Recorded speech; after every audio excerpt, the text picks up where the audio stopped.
Hello students, मेरा नाम आशीष श्रीवास्तव है और ग्रो यूथ क्लासेस में आपका फिर से स्वागत है। तो आज हम एक नया टॉपिक शुरू करेंगे क्लास 12 का। हमने अभी सिर्फ एक लेक्चर रिकॉर्ड किया था और आज ये दूसरा लेक्चर है पहले चैप्टर का, इलेक्ट्रिक चार्जेस और फील्ड्स का। इसमें हम उसके जहाँ तक हम पढ़ चुके थे उसके आगे पढ़ेंगे। तो क्लास शुरू करने से पहले आप लोगों से रिक्वेस्ट है कि हमारे YouTube channel grow youth classes को ज़्यादा से ज़्यादा शेयर करें और सब्सक्राइब करें और अपने दोस्तों से भी करवाएं। और एक और अच्छी खबर है कि अब हमने अपना जो है ग्रो यूथ क्लासेस के नाम से एक ऐप बनाया है। तो यहाँ जो भी हम पढ़ाते हैं उसके जल्दी से जल्दी उसके जो है पीडीएफ नोट्स जो है वहाँ प्रोवाइड करवा दिए जाएंगे। तो वहाँ से आप नोट्स भी ले सकते हैं जो काफ़ी हेल्पफुल रहेंगे आपके एग्ज़ाम्स के लिए, क्योंकि जल्दी से जल्दी अभी मार्च अप्रैल में आपके एकेडमिक एग्ज़ाम्स भी आएंगे। तो तब तक आपके नोट्स यहाँ से कंप्लीट अपलोड हो जाएंगे उस पर। तो ठीक है, क्लास शुरू करेंगे आज हम। पहले आप लोग ये हमारा यूट्यूब चैनल है ग्रो यूथ क्लासेस, इसको सब्सक्राइब करवाएं। तो आज क्या क्या पढ़ने वाले हैं सबसे पहले वो देखेंगे हम। सबसे पहले हम देखते हैं कि आज हमें क्या क्या पढ़ना है। तो ये हमारा आज का लेक्चर फ्लो है। लेक्चर फ्लो मतलब क्या क्या चीज़ आज हम डिस्कस करने वाले हैं। सबसे पहले कंजर्वेशन ऑफ चार्ज पढ़ेंगे। कंजर्वेशन ऑफ चार्ज जो हम लास्ट क्लास में पढ़ चुके हैं, बेसिकली प्रॉपर्टीज की। लेकिन क्या है, आज हम इसको इसलिए डिस्कस करने वाले हैं क्योंकि लास्ट क्लास में जो हमने प्रॉपर्टी पढ़ी थी उसमें हमने देखा था कि चार्ज को ना तो क्रिएट किया जा सकता है और ना ही उसको डिस्ट्रॉय किया जा सकता है। लेकिन ये थ्योरी थोड़ी सी आगे चल के गलत प्रूफ हुई, इसलिए इसको आज हम थोड़ा डिटेल में समझेंगे कि ये ऐसा क्यों हुआ था और क्यों इस बात को फेल किया गया और कैसे ये नियम फिर से फॉलो होता है। तो ये देखेंगे। इसके बाद हमारा टॉपिक आएगा क्यूलम्स लॉ। ये हमारा मेन कंसेप्ट है आज का, क्यूलम्स लॉ। क्योंकि क्यूलम्स लॉ जो है, क्यूलम्स लॉ में इसके ऊपर बोर्ड एग्जाम्स में भी क्वेश्चन आते हैं और इससे काफ़ी सारे न्यूमेरिकल्स भी बनते हैं जो आपके एयरफोर्स एनडीए वगैरह के एग्जाम्स में पूछे जाते हैं। ठीक है। उसके बाद आता है परमिटिविटी और रिलेटिव परमिटिविटी। उसके बाद आता है क्यूलम्स लॉ का ही vector form and then rules related to force, क्या रूल है इसका। और उसके बाद आएगा हमारा प्रिंसिपल ऑफ सुपरपोजिशन। तो ये चीज आज ये इतनी चीजें हम आज पढ़ेंगे, देखेंगे। तो सबसे पहले हम शुरू करेंगे कंजर्वेशन ऑफ चार्ज से। कंजर्वेशन ऑफ चार्ज में हमने देखा था, हमने कंजर्वेशन ऑफ चार्ज में क्या पढ़ा था कि चार्ज जो है जिसको ना तो क्रिएट किया जा सकता है ना ही डिस्ट्रॉय किया जा सकता है। लेकिन हुआ क्या, कुछ दिनों के बाद जब एटम बम बनाए गए तो देखा गया कि एटम बम की जो एनर्जी है वो एनर्जी कहाँ से रिलीज होती है। तब आइंस्टीन ने एक इक्वेशन दी थी। आइंस्टीन की इक्वेशन सबको पता होगी, E=mc²। ये इक्वेशन आइंस्टीन के द्वारा दी गई है एनर्जी की। तो आइंस्टीन ने बताया कि ये जो एनर्जी आती है वो एनर्जी एटम बम में वो आती है मटेरियल से। उसके अंदर मास होता है। तो जब मास होता है किसी मटेरियल के अंदर, उस मटेरियल में कुछ ना कुछ चार्ज भी रहा होगा। तो चार्ज रहा होगा तो क्या हुआ, तब ये बात मानी गई कि जो मटेरियल है उसके अंदर जो चार्ज है उस चार्ज की वजह से ये एनर्जी फॉर्म होती है, एनर्जी क्रिएट होती है।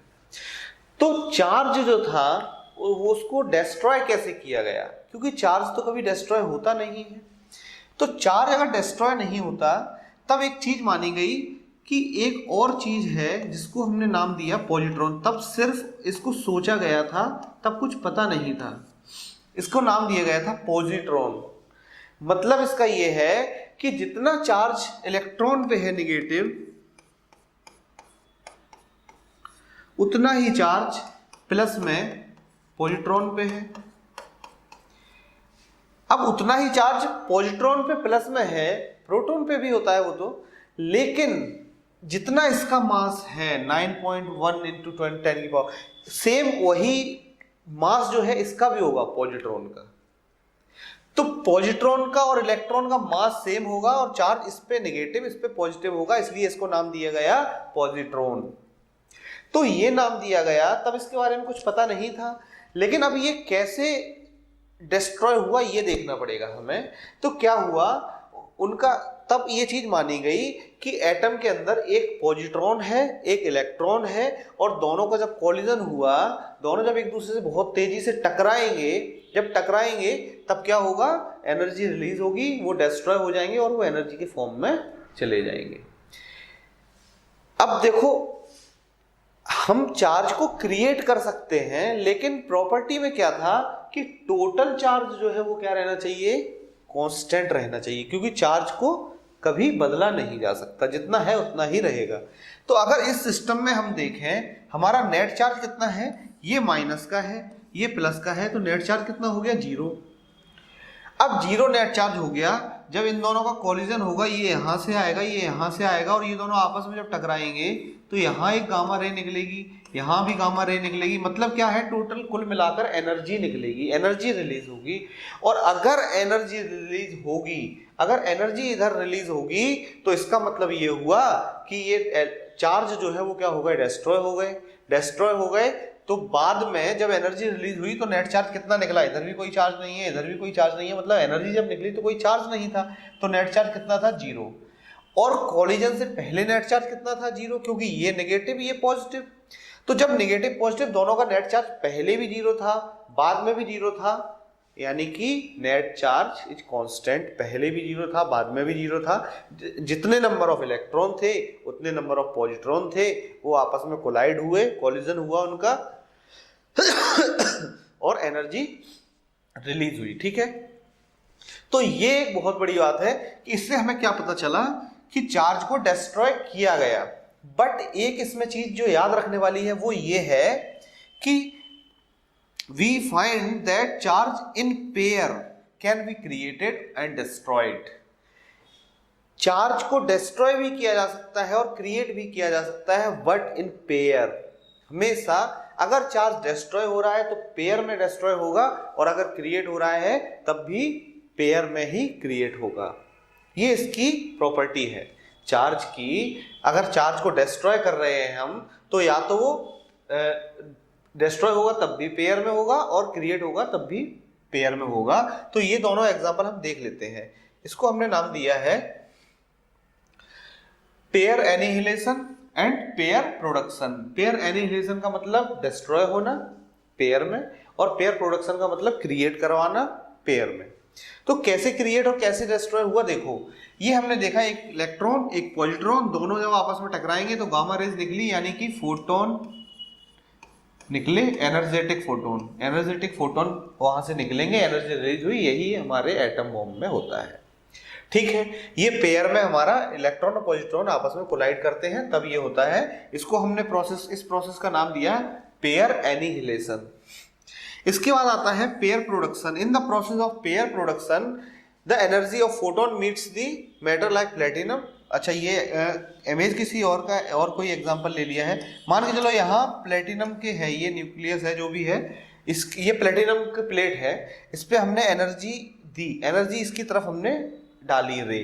तो जब इस पे एनर्जी जाएगी तो क्या हो जाएगी, एब्जॉर्ब हो जाएगी और क्रॉस नहीं कर पाएगी, एब्जॉर्ब हो जाती है। तो एनर्जी यहाँ से यहाँ तक आई, तो वो एनर्जी कहाँ एब्जॉर्ब हो गई, कहाँ चली गई, और उस एनर्जी से क्या बना, किस फॉर्म में कन्वर्ट हुई वो। तो किस फॉर्म में कन्वर्ट होगी, इलेक्ट्रॉन एंड पॉजिट्रॉन। तो इसमें हमने क्या देखा कि अगर इसको क्रिएट करेंगे, अगर ये क्रिएट होगा तब भी पेयर में होगा इलेक्ट्रॉन एंड पॉजिट्रॉन, और डिस्ट्रॉय होगा तब भी पेयर में होगा इलेक्ट्रॉन और पॉजिट्रॉन। ठीक है, तो ये इसको हमने नाम दिया पेयर प्रोडक्शन। तो हमें इससे क्या पता चला कि पेयर में चार्ज को डिस्ट्रॉय भी किया जा सकता है और चार्ज को क्रिएट भी किया जा सकता है। ठीक है, इसके बाद हम जो टॉपिक पढ़ेंगे क्यूलम्स लॉ, वो हमारे प्रीवियस ईयर पेपर्स में 1-2 बार आ चुका है, वो क्वेश्चन में लेके आया हूं। सेम यही क्वेश्चन पेपर में बोर्ड के एग्जाम्स में 1-2 बार आ चुका है। State Coulomb's law and express it in vector form. Coulomb's law को लिखिए, क्यूलम्स लॉ क्या होता है उसका स्टेटमेंट लिखिए, और उसके वेक्टर फॉर्म को भी लिखना है कि वेक्टर फॉर्म कैसे उसका प्रूफ करेंगे। तो ठीक है, इसको हम लिखेंगे, और ये जो है आपके एग्जाम के लिए काफी इंपॉर्टेंट है, इसलिए डेफिनेशन वगैरह सब कुछ आप नोट कर सकते हैं। नहीं तो पीडीएफ हमारे ग्रो यूथ क्लासेस जो ऐप है हमारा, उस पर अपलोड कर देंगे। तो सबसे पहले इसकी डेफिनेशन क्या लिखेंगे, the force between 2 point charges, 2 point charge, इसमें पॉइंट चार्ज लिए हैं। पॉइंट चार्ज इसलिए लिए हैं क्योंकि उसमें जो फोर्स लगाएगा, वो फोर्स अप्लाई करेगा, वो सिमेट्रिक होगा क्योंकि चारों तरफ इक्वल। नहीं तो अगर सेम उसका गड़बड़ होगा तो फोर्स की डायरेक्शन भी गड़बड़ होगी। और ये हम जानते हैं कि फोर्स हमेशा एक डायरेक्शन में, अगर चार्ज यहाँ रखा है और एक चार्ज यहाँ रखा है तो इसको सीधा जहाँ पे ये कनेक्ट होता है, जिस लाइन से ये ज्वाइन होते हैं, उस लाइन के अलोंग ही फोर्स लगता है। तो the force between 2 point charges Q1 and Q2, 2 point charges हैं Q1 and Q2, placed at distance R, placed at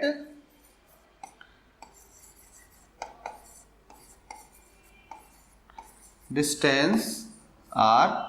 तो कोई दो चार्ज हैं Q1 और Q2, ये आपके R डिस्टेंस पे रखे हुए हैं, R डिस्टेंस पे रखे हुए हैं। तो इनके बीच में फोर्स जो होगा वो कितना होगा, force equal to 1/4 pi epsilon Q1 Q2 upon R square. ये तो हो गया सीधा फॉर्मूला। अब ये आया कैसे, ये देखना है हमें। तो न्यूटन ने एक लॉ दिया था, न्यूटन ने एक फॉर्मूला दिया था ग्रेविटेशनल फोर्स का। उसमें कहा था कि ग्रेविटेशनल फोर्स जो है वो मास के प्रोडक्ट लॉ को फॉलो करता है और मास और ये इनवर्स स्क्वायर लॉ को, उनके बीच में जो डिस्टेंस है उसके इनवर्स स्क्वायर लॉ को फॉलो करता है। ये भी प्रोपोर्शन है और ये भी प्रोपोर्शनल में है। तो इसी को ध्यान में रखते हुए कूलम ने क्या किया, उन्होंने बोला कि सेम इस तरीके से चार्ज के मल्टीप्लाई के लिए भी होगा, यानी कि फोर्स जो होगा, इलेक्ट्रोस्टैटिक फोर्स जो होगा वो होगा Q1 और Q2 का मल्टीप्लाई का डायरेक्टली प्रोपोर्शनल, और इनवर्स स्क्वायर लॉ को भी ये फॉलो करेगा, यानी कि उनके बीच में जो डिस्टेंस है उसका स्क्वायर का इनवर्सली प्रोपोर्शनल होगा। ठीक है, तो इसको देखते हुए ये तो इन्होंने बता दिया, लेकिन यहां पे एक प्रॉब्लम ये आई कि ये जो फोर्स था ग्रेविटेशनल फोर्स, ये मीडियम पे डिपेंड नहीं कर रहा था। इसको कहीं भी रख दो, इसकी वैल्यू चेंज नहीं हो रही थी। लेकिन इलेक्ट्रोस्टैटिक फोर्स में देखने को क्या मिला कि इस पे मीडियम का इफेक्ट आता था। मीडियम अगर इसको हम चेंज कर दें, अगर हम इसको पानी में रखें, अगर इसको हम किसी और चीज में रखें, मान के चलो हनी में रखें, तो इसकी वैल्यू जो थी वो क्या हो रही थी, चेंज हो रही थी। तो इसकी वैल्यू अगर चेंज हो रही थी, तब इन्होंने एक नया कंसेप्ट निकाला था जिसका नाम दिया उन्होंने परमिटिविटी, जो हम आगे पढ़ेंगे, परमिटिविटी। अब यहां पे ये दो चीजें तो हमें पता चल गई, Q1 Q2 और R स्क्वायर, लेकिन ये 1/4 पाई एप्सिलॉन क्यों आया, तो ये चीज हमें देखनी है। तो ये चीज हम कैसे देखें, एक पॉइंट है, मान लो एक ये पॉइंट है, चार्ज है ये पॉइंट चार्ज, इसके चारों तरफ टोटल एंगल कितना होता है, इसके चारों तरफ जो एंगल होता है वो होता है 4 पाई। अगर हम एक सर्कल बनाते हैं, तो इसमें टोटल ये पूरा एंगल कितना होता है 360, लेकिन अगर एक स्फीयर की बात करें तो पूरा एंगल होता है 4 पाई। सर्कल में होता है 2 पाई और स्फीयर में होता है 4 पाई, यानी कि टोटल जो एंगल, चारों तरफ जो एंगल है उसका वो 4 पाई होता है। लेकिन फोर्स जो लगा रहा है एक चार्ज दूसरे चार्ज पे, वो सिर्फ एक डायरेक्शन में लगा रहा है, इसलिए उसको हमने, उसका एक पार्ट लिया, उसको हमने लिखा 1/4 पाई, 1/4 पाई, क्योंकि 4 पाई का एक सिर्फ हिस्सा, तो इसलिए 4 पाई का 1/4 पाई यहाँ पे हमने लिया, क्योंकि सिर्फ एक डायरेक्शन में वो फोर्स लगा रहा होगा दूसरे चार्ज पे। ठीक है, अब आती है बात, ये एप्सिलॉन कहाँ से आया। तो ये एप्सिलॉन का कंसेप्ट आता है हमारा परमिटिविटी में। तो पहले हम परमिटिविटी पढ़ते हैं, उसके बाद हम देखेंगे कूलम्स लॉ का वेक्टर फॉर्म। ठीक है, तो परमिटिविटी की डेफिनेशन क्या है, परमिटिविटी की डेफिनेशन तो ये है कि उनके बीच में जो मीडियम होगा वो फोर्स को इफेक्ट करेगा। बट इसको अगर हम समझें परमिटिविटी क्या है, तो हम देखेंगे कि हमने दो चार्ज लिए Q1 एंड Q2, इसको हमने पहले फ्री स्पेस में रखा यानी कि एयर में रखा, उसके बाद हमने उन दोनों को किसी मीडियम में रखा। तो हमने क्या देखा, हमने देखा कि उन दोनों के बीच में फोर्स जो है वो कम हो गया, यानी कि उतना अट्रैक्ट अब नहीं कर पा रहे हैं या उतना रिपेल अब वो नहीं कर पा रहे हैं। तो इससे हमें क्या पता चला कि मीडियम का इफेक्ट पड़ता है। तो फिर उस मीडियम के इफेक्ट को हम कैसे निकालेंगे, तो एक नया कंसेप्ट आया परमिटिविटी, जो हमें क्या बताता है, परमिटिविटी बताता है कि फोर्स जो है वो किसी मीडियम में रख दिए जाए अगर चार्ज, तो वो फोर्स कम हो जाएगा। वो फोर्स कम कैसे हो जाएगा, जो मीडियम है, मान के चलो एक चार्ज है, एक चार्ज ने दूसरे चार्ज को अट्रैक्ट करने के लिए या पुश करने के लिए, रिपेल करने के लिए कुछ फोर्स भेजा, मान के चलो 100 भेजा, 100 फोर्स, कुछ यूनिट नहीं लेते हैं, ऐसे ही मान लेते हैं कि हमने 100 भेजा, एक चार्ज ने दूसरे चार्ज को धक्का मारने के लिए 100 फोर्स भेजा, 100 फोर्स भेजा, एयर में स्पेस में भेजा, ठीक है, फोर्स लगा 100 न्यूटन, मान लिया 100, कुछ भी 100, तो फोर्स लगाया 100। बट अगर उसको हमने किसी मीडियम में रख दिया, अगर हमने उसको किसी मीडियम में रखा, तो जो 100 फोर्स भेज रहे थे वो 100 ना जाते हुए वो वहां तक कितने पहुंचे, मान के चलो 30, मान के चलो सिर्फ 30 फोर्स वहां तक पहुंचा, और 70 फोर्स जो था वो किसने क्या कर लिया, मीडियम ने एब्सॉर्ब कर लिया। तो उस मीडियम की परमिटिविटी कितनी हुई, 30 या 70, उसकी परमिटिविटी होगी 70। इससे कोई मतलब नहीं है कि कितना फोर्स उस पर पहुंचा, जितना फोर्स उसने कम कर दिया उस मीडियम ने, उसको हम बोलते हैं परमिटिविटी। यानी कि उस मीडियम के पास जितनी परमिशन है फोर्स को कम करने के लिए, उसको हमने नाम दिया परमिटिविटी। यानी कि कुल मिलाकर फोर्स को कम करने का काम करता है मीडियम, और जितना फोर्स कम किया उसको हमने नाम दिया परमिटिविटी। तो इससे हमें यह पता चलता है कि परमिटिविटी, अगर परमिटिविटी को बढ़ाएंगे, अगर परमिटिविटी ज्यादा होगी तो फोर्स क्या होगा, कम लगेगा दोनों के बीच में, क्योंकि अगर परमिटिविटी 70 है तो फोर्स कितना रह गया 30।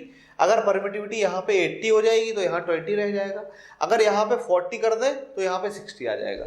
इसका मतलब ये हुआ कि परमिटिविटी जितना ज्यादा होगी उतना फोर्स कम लगेगा दोनों के बीच में, और परमिटिविटी जितना कम होगी उतना दोनों चार्जेस के बीच में फोर्स ज्यादा लगेगा। चलो ये कंसेप्ट हो गया। इससे हमें एक चीज तो पता चल गई कि फोर्स जो होता है वो अपोजिट होता है परमिटिविटी के, ठीक है। परमिटिविटी को हम एप्सिलॉन से लिखते हैं, इसको हम बोलते हैं एप्सिलॉन, ठीक है।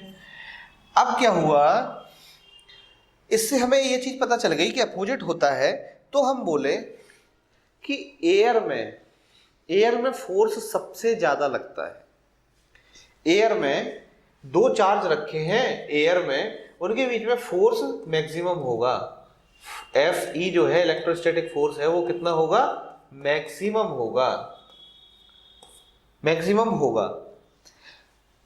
तो मैक्सिमम होने का मतलब क्या है, परमिटिविटी क्या होगी एयर में, सबसे कम होगी, क्योंकि फोर्स को नहीं रोक पाया उसने, क्योंकि फोर्स सबसे ज्यादा हो गया, तो यानी कि परमिटिविटी सबसे कम हो गई।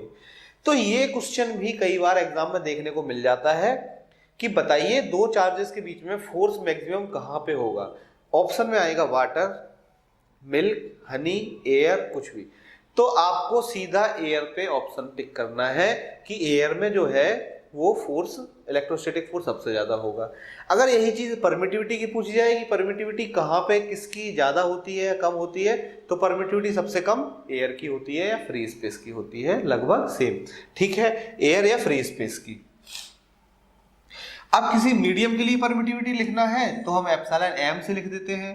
परमिटिविटी किसी फ्री स्पेस के लिए लिखना है या एयर के लिए लिखना है तो एप्सिलॉन नॉट या एप्सिलॉन जीरो बोलते हैं इसको, एप्सिलॉन नॉट या एप्सिलॉन जीरो हम लिख देंगे। इसके बाद एक नया कंसेप्ट आता है रिलेटिव परमिटिविटी। अब रिलेटिव परमिटिविटी क्या है, एक बात बताइए, फिजिक्स हमारे लिए क्या करती है, फिजिक्स हमारे लिए चीजों को आसान करती है, थोड़ा इजी बनाती है। अगर फिजिक्स हमारी चीजों को इजी बनाती है तो फिर क्या है हमने इसीलिए हमने क्या निकाला, रिलेटिव परमिटिविटी निकाली। किस लिए? क्योंकि मीडियम के लिए अगर हम देखेंगे तो देखेंगे कि इतने पॉइंट कुछ समथिंग एंड इनटू 10 की पावर समथिंग कुछ, तो इतना परमिटिविटी के लिए इतनी वैल्यू नहीं हमें याद करनी है। रिलेटिव परमिटिविटी सीधा निकालेंगे। रिलेटिव परमिटिविटी का फॉर्मूला होता है permittivity in medium upon permittivity in space या फिर एयर। ठीक है, ये सीधा फॉर्मूला होता है। इस फॉर्मूले से हम डायरेक्टली निकाल लेते हैं। कैसे निकाल लेते हैं डायरेक्टली? अगर हमारे क्वेश्चन में रिलेटिव परमिटिविटी दी है कि 6 टाइम्स ज्यादा है एयर से 6 टाइम्स ज्यादा है, मतलब क्या है, कुछ नहीं करना होता है, हमें मीडियम का एयर से कंपैरिजन करना होता है तो हमारी रिलेटिव परमिटिविटी निकल आती है। तो इसकी वैल्यू क्या आती है, सिंपल 6, 2, 5 ऐसे आएगी। मतलब पॉइंट का वो नहीं रहेगा कि हमें याद करना पड़े। तो रिलेटिव परमिटिविटी क्वेश्चन में दी गई होगी, मीडियम की हम निकाल लेंगे, सॉल्व कर लेंगे, फोर्स का जो फॉर्मूला दिया है उसमें डायरेक्टली इसको हम लिख देंगे। तो ये हमें प्रूफ अगर करना हो तो चलो ठीक है, ये प्रूफ हम कर लेंगे। प्रूफ कैसे करेंगे देखो,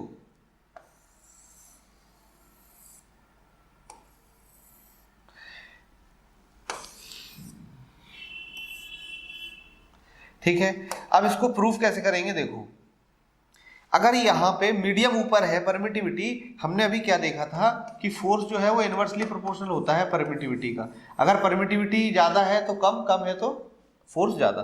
तो मीडियम का परमिटिविटी ऊपर है, इसका मतलब ऊपर फोर्स आएगा एयर में या फ्री स्पेस, ये फ्री स्पेस है ना, तो फ्री स्पेस का फोर्स ऊपर आएगा। मीडियम परमिटिविटी ऊपर लिखा है तो फोर्स इन मीडियम, किसी मीडियम में देखें तो कहाँ आएगा, नीचे। अब इन दोनों का फोर्स का जब रेशियो निकालेंगे हम तो ये हमारा प्रूफ हो जाएगा। एयर में देखो, एयर में क्या होता है, 1/4 पाई एप्सिलॉन कितना होता है, नॉट। एप्सिलॉन नॉट होता है एयर के लिए Q1 Q2 upon R square. और यही दो चार्जेस अगर हमने किसी मीडियम में रख दिए तो 1/4 पाई एप्सिलॉन मीडियम और Q1 Q2 upon R square.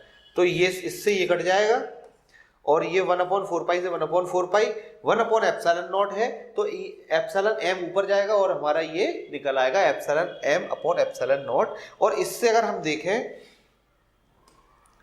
इससे हम देखें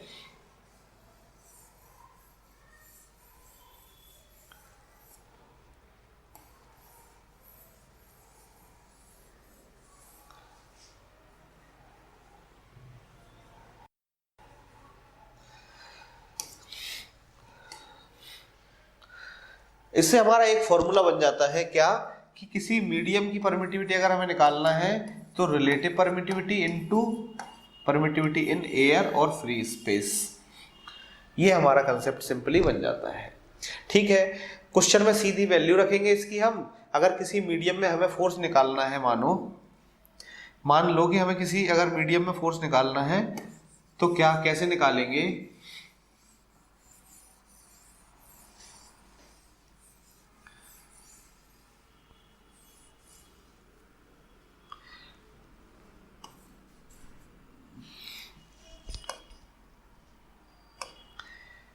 फोर्स इन एनी मीडियम तो 1/4 pi epsilon M Q1 Q2 upon R square, ये होगा। तो एप्सिलॉन एम की जगह हम क्या रख सकते हैं, epsilon R epsilon naught, 1/4 pi epsilon naught epsilon R Q1 Q2 upon R square. सीधा ये फॉर्मूला लगा देंगे और 1/4 पाई एप्सिलॉन नॉट जो है इसकी वैल्यू क्लियरली एक कांस्टेंट वैल्यू है, वो मैं आपको लिखवा देता हूं। 1/4 पाई एप्सिलॉन नॉट की वैल्यू होती है 9 × 10 की पावर 9। ये इसकी सिंपल सीधी वैल्यू है, इसको हम कहीं भी आसानी से यूज कर सकते हैं। ये कांस्टेंट वैल्यू है, ये चेंज नहीं होती है एयर के लिए। इसको अगर सॉल्व करेंगे तो एयर के लिए परमिटिविटी की वैल्यू आती है 8.85 × 10 की पावर -12।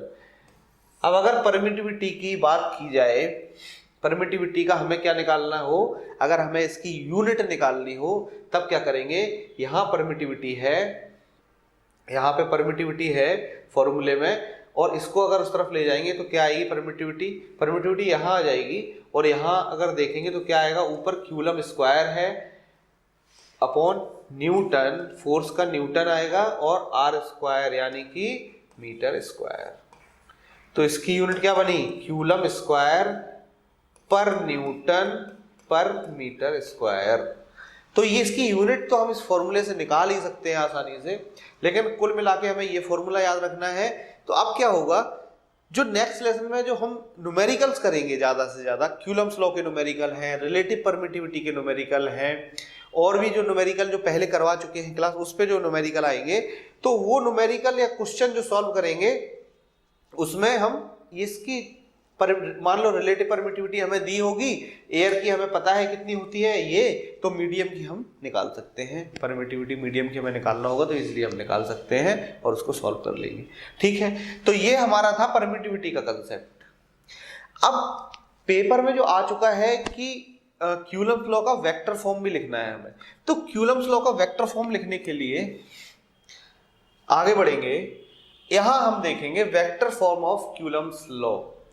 तो इसका जो वेक्टर फॉर्म लिखना है, तो वेक्टर फॉर्म में होता क्या है, वेक्टर फॉर्म में हम देखते हैं कि डायरेक्शन आनी चाहिए, क्योंकि हमने देखा कि एक चार्ज है दूसरे चार्ज पे फोर्स लगा रहा है, बट किस डायरेक्शन में फोर्स लगा रहा है ये भी हमें बताना होगा, या दूसरा चार्ज पहले पे फोर्स लगा रहा है वो किस डायरेक्शन में लगा रहा है, कहीं ऐसा तो नहीं है दोनों सेम डायरेक्शन में फोर्स लगा रहे हैं। तो ये चीज पता करना है अगर हमें, तो इसको हम पहले ये देखते हैं लिखते कैसे हैं।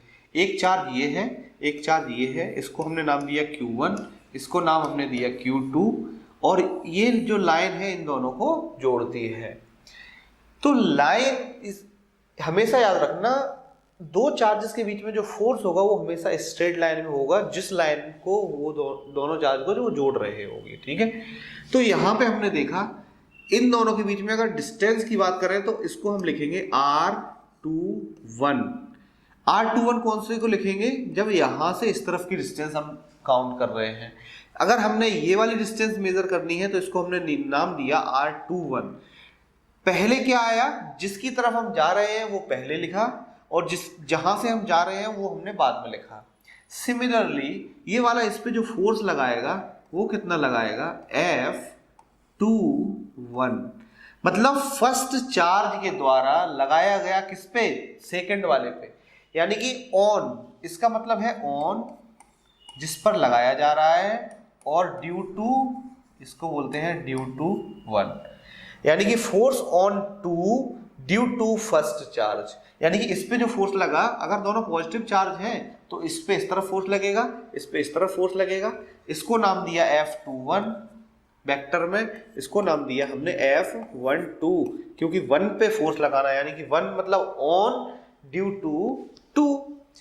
तो ये हमारा दोनों फोर्स के लिए ये हमें डायरेक्शन पहले लिखनी आनी चाहिए, उसके बाद हम वेक्टर फॉर्म देखेंगे।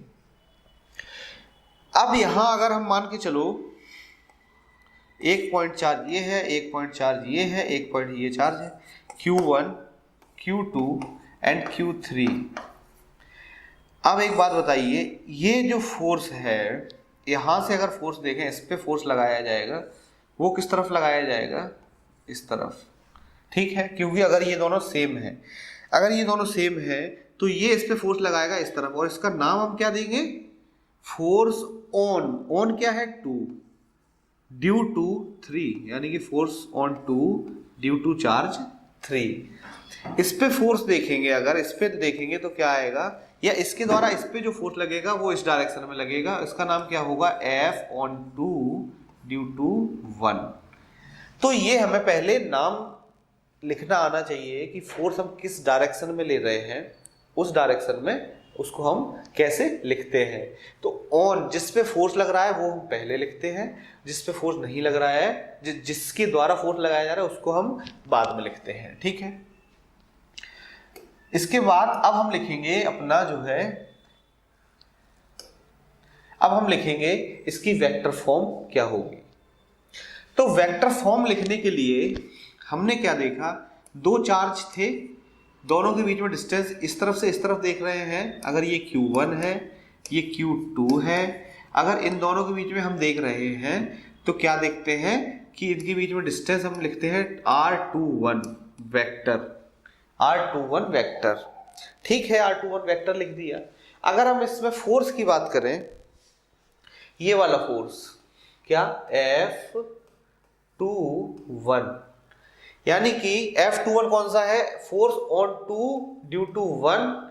तो F21 को हम जब लिखेंगे तो क्या आएगा, 1/4 pi epsilon Q1 Q2 upon, अब ये जो है ये डिस्टेंस कितनी है, r21 वेक्टर लिख सकते हैं इसको, r21 वेक्टर का मॉड्यूलस स्क्वायर, इसको हम इस तरीके से लिखते हैं। ठीक है, अब ये इस तरीके से क्यों लिखा जाता है ये देखना है। हम पहले तो लिखते थे सिंपल r स्क्वायर लिखते थे, लेकिन हमने इसको वेक्टर फॉर्म में लिया, तब हमने क्या लिखा, वेक्टर r21 का स्क्वायर और इसका मॉड लगा दिया। ठीक है, इसका मॉड लगा दिया, ये स्क्वायर बाहर नहीं अंदर लगाएंगे। ठीक है, इसको हमने ये लिखा। ठीक है, इसका स्क्वायर निकाला। अब यहां प्रॉब्लम है कि इसको हमने मॉड्यूलस लिया, तो मॉड्यूलस का क्या मतलब निकला, मॉड्यूलस से क्या हमें पता चल रहा है, ये चीज देखना है।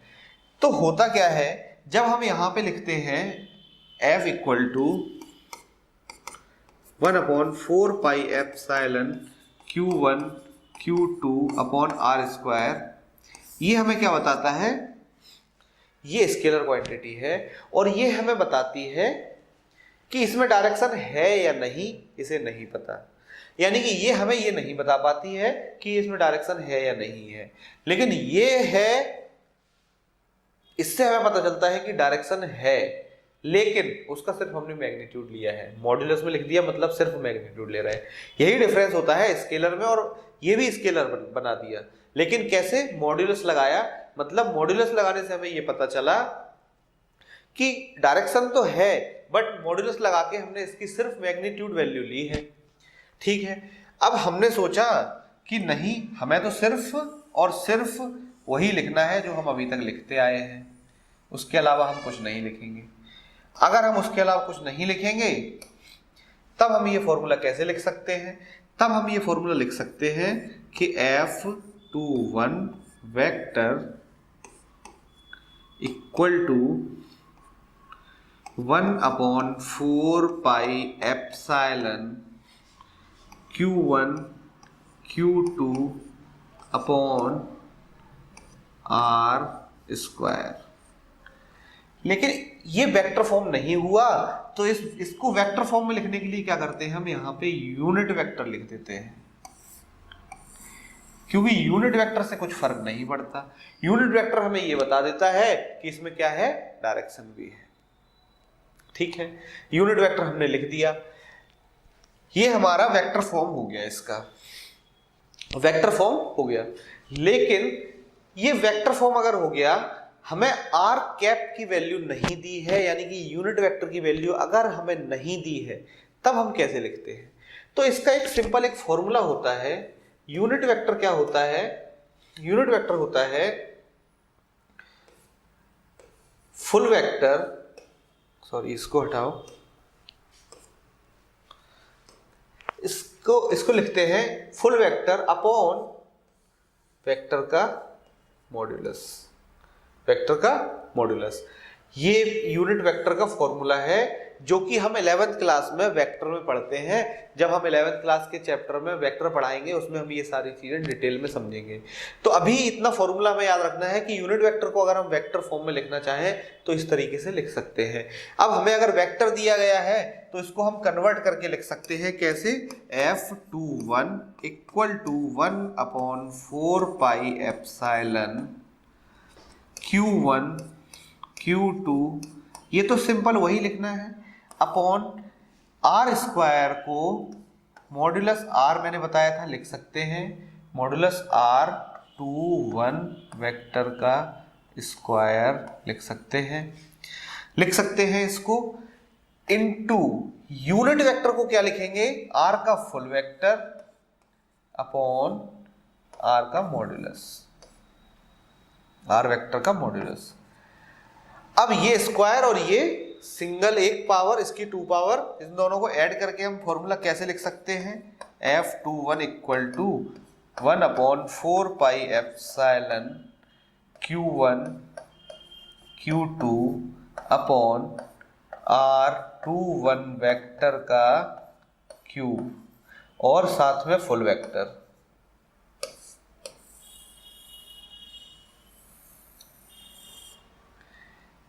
ये हमारा एक फॉर्मूला ये निकला, ये हम आपको फिर से लिख के बता देते हैं। हमारा फॉर्मूला क्या निकला, F21 equal to 1/4 pi epsilon, ये वेक्टर फॉर्म है क्यूलम्स लॉ की, Q1 Q2 अपॉन वेक्टर R का क्यूब, वेक्टर R नहीं, वेक्टर R21 का क्यूब इंटू R का फुल वेक्टर। ये हमारी वेक्टर फॉर्म है किसकी, क्यूलम्स लॉ के फोर्स की। अब ये जो फोर्स है ये कौन सा फोर्स है, force on charge 2 due to charge 1, charge 1 के द्वारा 2 पे लगाया गया फोर्स ये हमारा दिया गया है, ठीक है।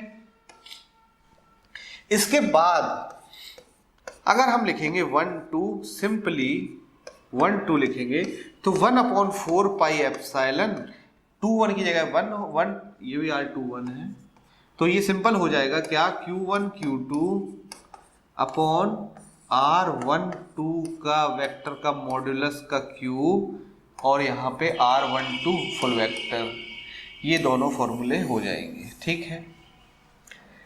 ये हमारे vector form of Coulomb's law, vector form of Coulomb's law, ये मेन जो है कंसेप्ट, यही हमें प्रूफ करना था और यही हमें निकालना था वेक्टर फॉर्म। तो वेक्टर फॉर्म हमें अगर लिखना हो क्यूलम्स लॉ का तो वेक्टर फॉर्म ये लिखेंगे, दोनों फोर्स अलग अलग लिखेंगे, force on charge 2 and force on charge 1।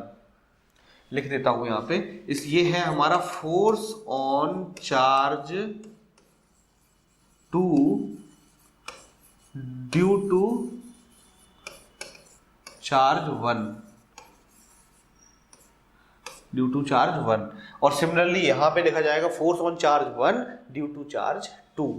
ये हमारा vector form of Coulomb's law है। इसके बाद एक चीज मतलब हमें रूल अगर देखना है फोर्स का, तो यहां पे हमें एक चीज देखेंगे, पहले रूल निकालते हैं। सबसे पहले यहां रूल अगर देखें हम, तो रूल क्या है, रूल क्या कहता है, हमने यहां देखा था 2 चार्ज थे, इस डायरेक्शन को हमने लिखा था R21 और इस डायरेक्शन को हम लिखेंगे R12, क्योंकि ये चार्ज 1 है, ये चार्ज 2 है, Q2 है, ये Q1 है, तो इस तरफ जा रहे हैं तो 2 की तरफ जा रहे हैं तो 2 1, 1 की तरफ जा रहे हैं तो 1 2। अब हमें एक बात बताइए कि अगर हम लिखें R12 इक्वल टू R21, क्या ये सही है? ये इन दोनों के बीच में डिस्टेंस तो सेम है, डिस्टेंस सेम है, मतलब ये दोनों चाहे इस तरफ से जाए चाहे इस तरफ से जाए दोनों इक्वल होंगी, हाँ इक्वल होंगी, लेकिन डायरेक्शन अपोजिट है। अगर किसी एक की डायरेक्शन हम चेंज कर दें तो दोनों इक्वल हो जाएंगे। मतलब इसकी डायरेक्शन जो इस तरफ आ रहा है, इसकी डायरेक्शन अगर हम चेंज कर दें, इस तरफ कर दें, तो R21 और R12 इस तरफ होगा तो दोनों की डायरेक्शन सेम हो जाएगी, यानी कि फिर तो इक्वल हो ही जाएंगे। तो ये जो R12 है वेक्टर, इसको माइनस अगर इसको कर दें R21 को, इसको मान के चलो इसको हमने माइनस कर दिया, ये 21 जो है इसको हमने नेगेटिव लिख लिया, मतलब एक की किसी की डायरेक्शन हमने चेंज कर दी तो हमारा क्या आ गया, ये इक्वल आ गया। और जब ये चेंज करने से इक्वल आ गया तो दोनों का जो फॉर्मूला हमारा जो निकला था F12, फोर्स भी तो सेम होगा दोनों चार्ज का, तो वो कितना हो जाएगा 21, लेकिन एक हो जाएगा नेगेटिव। ये भी हमारा एक रूल है फोर्स का कि फोर्स चार्ज 1 पे लगने वाला फोर्स चार्ज 2 पे लगने वाले फोर्स के इक्वल होगा, बट अपोजिट होगा। मैं किसमें, साइन, यानी कि forces are equal in magnitude, equal in magnitude but opposite in direction, opposite in direction, opposite in direction. Force जो होंगे ये दोनों इक्वल होंगे मैग्नीट्यूड में, बट डायरेक्शन में अपोजिट होंगे। एक हमारा ये हमारा रूल हो गया फोर्स का।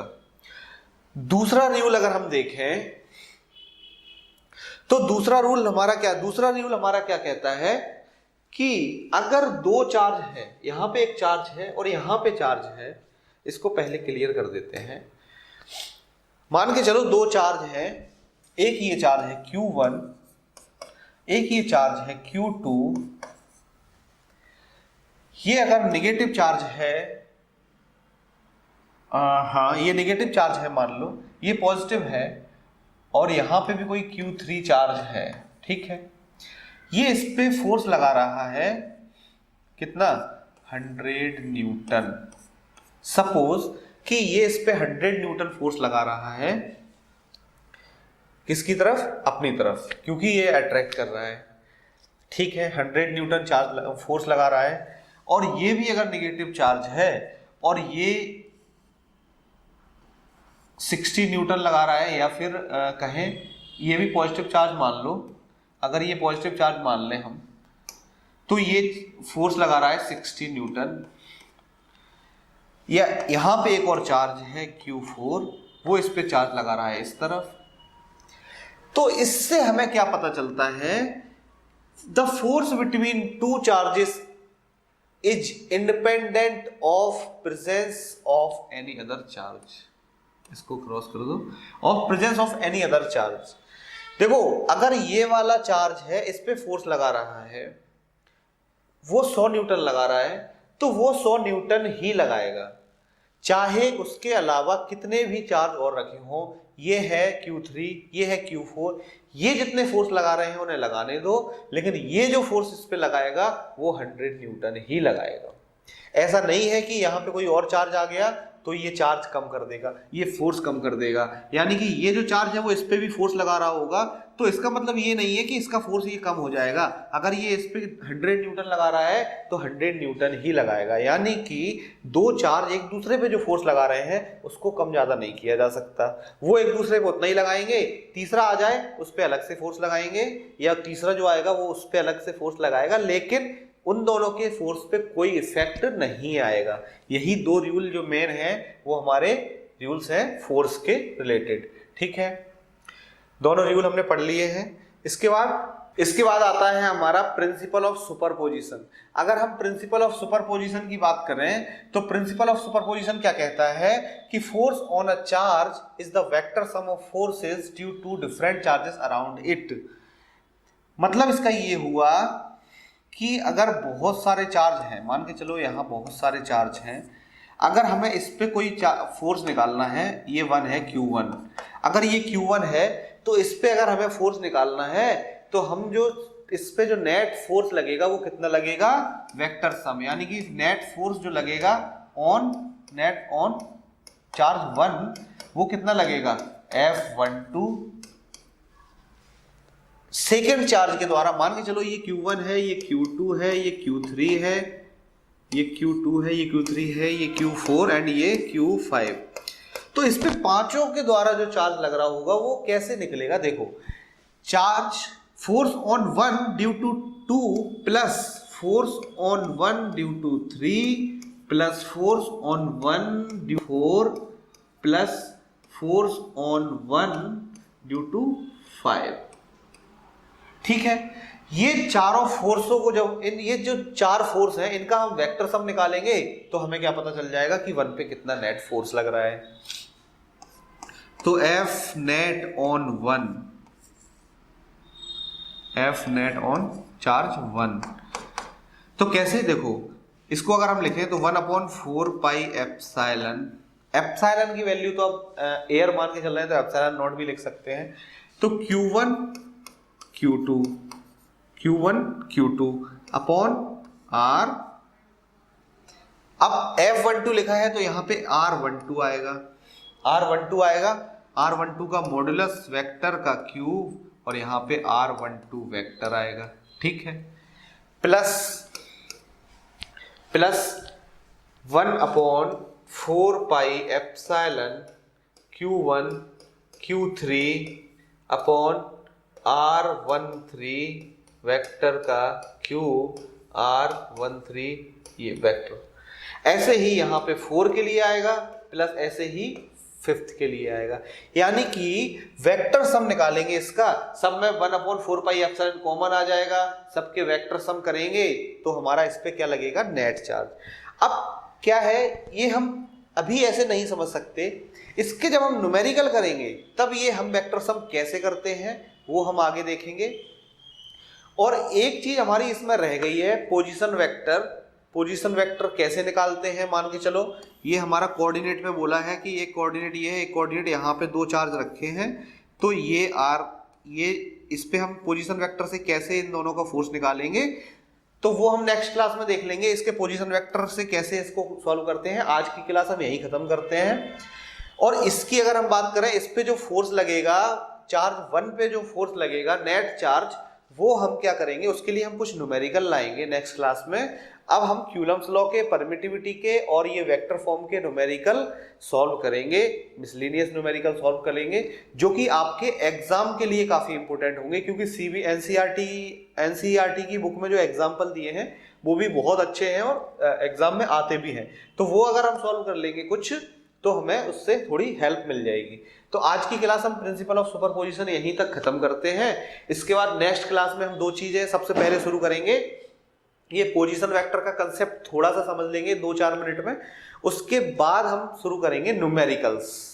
तो इस अभी जहां तक हमने पढ़ लिया है, हमने क्यूलम्स लॉ पढ़ लिया है, फोर्स क्या होता है क्यूलम्स लॉ के द्वारा निकाला गया, तो उसके हम क्वेश्चन सॉल्व करेंगे, परमिटिविटी के क्वेश्चन सॉल्व करेंगे, रिलेटिव परमिटिविटी के न्यूमेरिकल्स वगैरह सॉल्व करेंगे, और उसके बाद हम नेक्स्ट क्लास में उसके आगे बढ़ेंगे, जो कि इलेक्ट्रिक फील्ड वगैरह, फील्ड लाइंस वगैरह, वो हम आगे पढ़ेंगे। तो आज के लिए हम यही खत्म करते हैं। आप लोगों से रिक्वेस्ट है कि आप हमारी YouTube channel grow youth classes को ज़्यादा से ज़्यादा शेयर और सब्सक्राइब करें, और ग्रो यूथ क्लासेस का जो ऐप है ग्रो यूथ क्लासेस के नाम से, उसको जरूर डाउनलोड करें। वहाँ पे जल्दी से जल्दी लगभग 1 हफ्ते में वहाँ पे अपलोड होना शुरू हो जाएंगे नोट्स हमारे, जो हम यहाँ पढ़ाते हैं उसके PDF नोट्स आपको वहाँ पे प्रोवाइड करवा देंगे, जो आप एग्जाम के लिए पढ़ सकते हैं, और वो दोनों लैंग्वेज में मिलेंगे आपको, हिंदी में भी और इंग्लिश में भी। तो यहाँ पे भले ही मैं इंग्लिश में करवा रहा हूँ, लेकिन वहाँ पे जब आपको मिलेंगे तो आपके दोनों बाइलिंगुअल मिलेंगे, आपको हिंदी में और इंग्लिश में दोनों में नोट्स प्रोवाइड करवा दिए जाएंगे, जो आपके एग्जाम्स के लिए काफ़ी इंपॉर्टेंट है। तो आज की क्लास हम यही खत्म करते हैं। Thank you so much.